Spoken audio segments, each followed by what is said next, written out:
Welcome back. If you're here for more interesting stories that prowl the internet. And today's story is going to focus on a YouTuber you may already know. Long time ago, about 10 years ago, she released a cover from the Skyrim universe, and her video obtained about 25 million views. So we're not talking about small numbers here. This is a big deal. My cat has entered the party. Hello, Beast. Anyway, so she made this cover of the song. Huge hit. Big numbers. All over the place. Someone else, another user, took her recording, sped up the audio, and distributed that through, I guess, like a third-party company or something. And now, in YouTube's eyes, they own the copyright. So her original video that she made 10 years ago was copyright struck. Well, it wasn't struck. It received a copyright claim on it, and now she can no longer receive monetization off of her own song. And even though it's not her original song, it was a cover, it's still her original audio, it's her voice. So that's pretty crazy that YouTube is allowing that to happen. Hey guys, I hope you're well.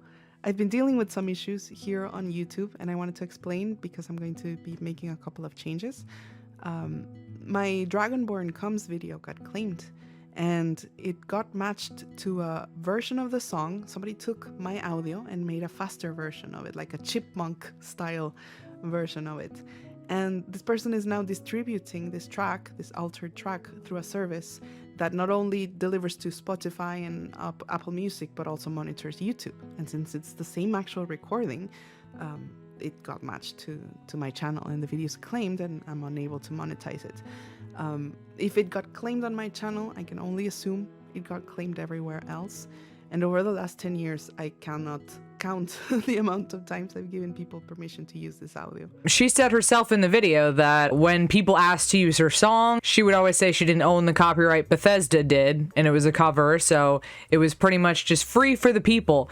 But now this new person who owns the copyright, according to the weird YouTube robotic system, the AI that makes those assessments, they're just claiming everybody's content that's using this song that was previously kind of like free reign, and then she would get monetization from that original video. This kind of stuff is terrible. I don't understand why YouTube can kind of just sit by why this stuff happens.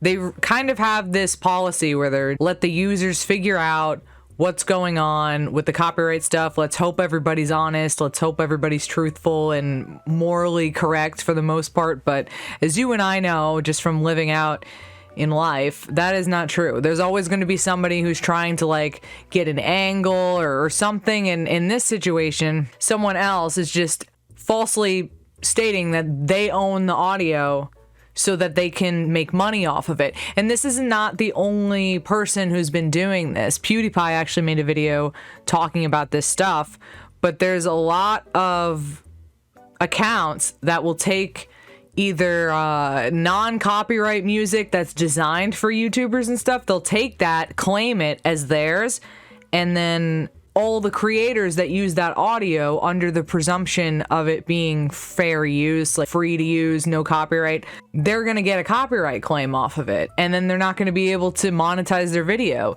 Even if their video has like basically 98% of their own content and stuff, and you can just hear the music in the background a little bit, that still would count as saying, that's not your audio, man. And it's like, dude, but these things are ridiculously frustrating, at least to me.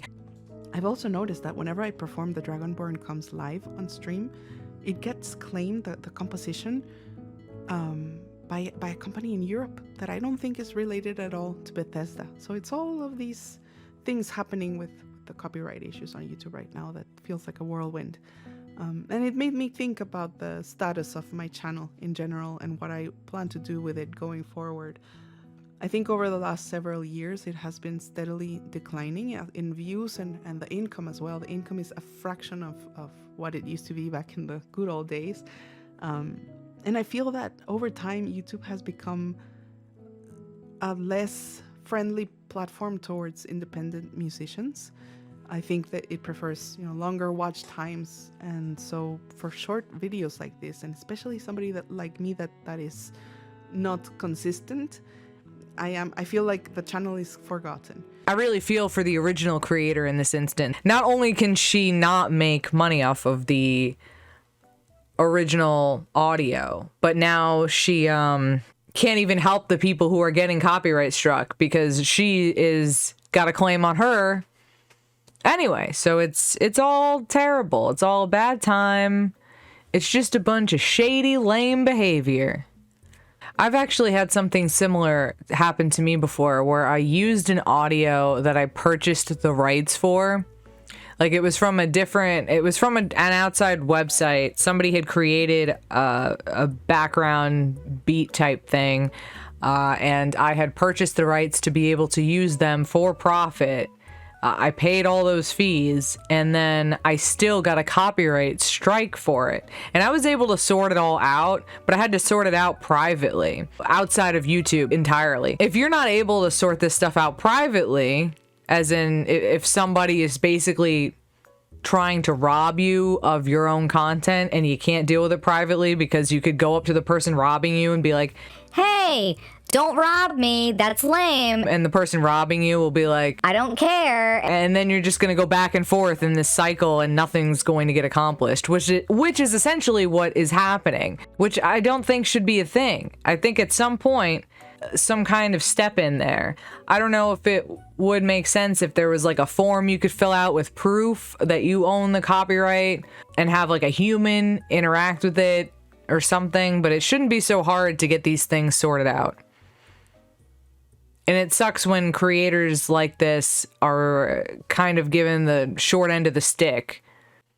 Being an independent artist, not signed to a label or anything like that, it is hard enough as it is without having the extra difficulty of these copyright claim scams and stuff. It's just a shame, and I hope this stuff gets fixed or worked out. If you want to support this artist, you can subscribe to her Patreon. She has that going. That pretty much works enough to give her financial security. At least that's what she says in her video about it. So you can jump on there and support her that way if you remember this song and it gives you that nostalgia and those feel-good things. Anyway, guys, that's today's story. If you like my content, be sure to leave me that like, throw me that sub, and join our little community here, numbing that pain with constant killer content. And I'm gonna see you next time. I always do.